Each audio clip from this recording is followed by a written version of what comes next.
मायावती की दहाड़, बीजेपी हुई खल्लास। माया की इमरजेंसी मीटिंग से भाजपा के छूटे पसीने, अपना खोया जनाधार वापस लाएगी बसपा।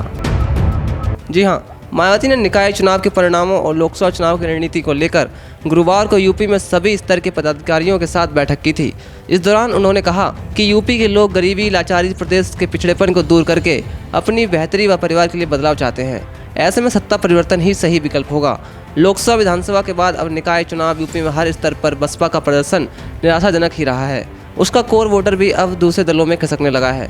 यही वजह है कि 2007 के विधानसभा चुनाव में जहां मायावती को 30.44% वोट मिले थे, 2023 के निकाय चुनाव में यह घटकर 8.81% पर आ गया है। निकाय चुनाव के परिणामों की समीक्षा करने और लोकसभा चुनाव की तैयारियों पर चर्चा करने के लिए मायावती ने गुरुवार को यूपी स्टेट के सभी छोटे बड़े पदाधिकारियों की विशेष बैठक बुलाई। उन्होंने बैठक में जोनल कोऑर्डिनेटर, मुख्य मंडल प्रभारी, जिला वामसेप संयोजक और सभी जिलाध्यक्षों को बुलाया। इस बीच मायावती का एक फोटो सोशल मीडिया पर वायरल हो रहा है। इस फोटो में बीएसपी सुप्रीमो कुर्सी पर बैठे नजर आ रही हैं, वहीं उनके सभी कार्यकर्ता खड़े हैं। इस फोटो के राजनीतिक गलियारों में कई मायने निकाले जा रहे हैं। तो आइए 7 पॉइंट्स में समझाते हैं कि बीएसपी की चिंता, चुनौतियां और भविष्य की रणनीति के बारे में क्या है मंशा।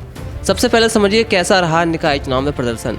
जी हाँ, बीएसपी का इस निकाय चुनाव में प्रदर्शन पिछली बार की तुलना में और खराब रहा। इस बार उनके खाते में मेयर की एक भी सीट नहीं आई, जबकि पिछली बार पार्टी ने 2 सीटें जीती थी।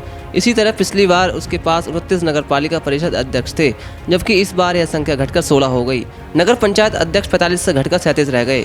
इसी तरह पिछली बार उसके पास 627 पार्षद थे, जिनकी संख्या इस बार घटकर 544 हो गई है। मायावती ने पदाधिकारियों से क्या क्या कहा, आइए जानते हैं। मायावती ने कहा, वोट हमारा, राज तुम्हारा अब नहीं चलेगा। इसके खिलाफ बसपा गांव-गांव अभियान चलाएगी। मायावती ने भी कहा कि यूपी निकाय चुनाव में भाजपा के साम, दाम, दंड भेद आदि अनेकों हथकंडों के इस्तेमाल के साथ सरकारी मशीनरी के दुरुपयोग से बीएसपी चुप होकर बैठने वाली नहीं है, बल्कि वक्त आने पर इसका जवाब लोकसभा चुनाव में जनता देगी। देश में बेरोजगारी, महंगाई और गलत सरकारी नीति से जनता त्रस्त है।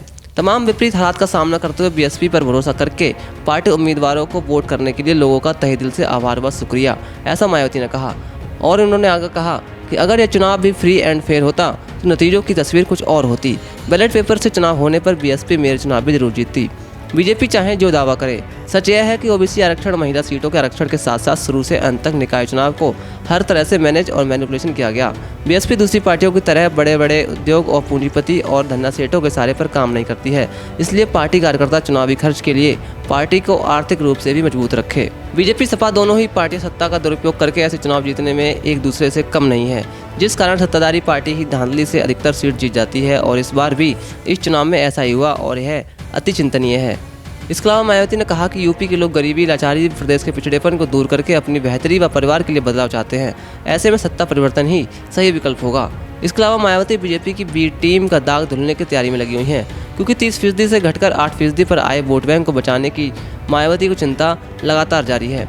खत्म होते फंड जुटाने की चिंता, गाँवों में लोकसभा का रास्ता तलाशने की कोशिश, दलित राजनीति से भी आगे की सोशल इंजीनियरिंग, युवा वोटरों को साधने की चिंता और मंडल कमंडल की सियासत की कार्ड ढूंढने की चुनौती पर लगी हुई हैं और बीजेपी डर गई है।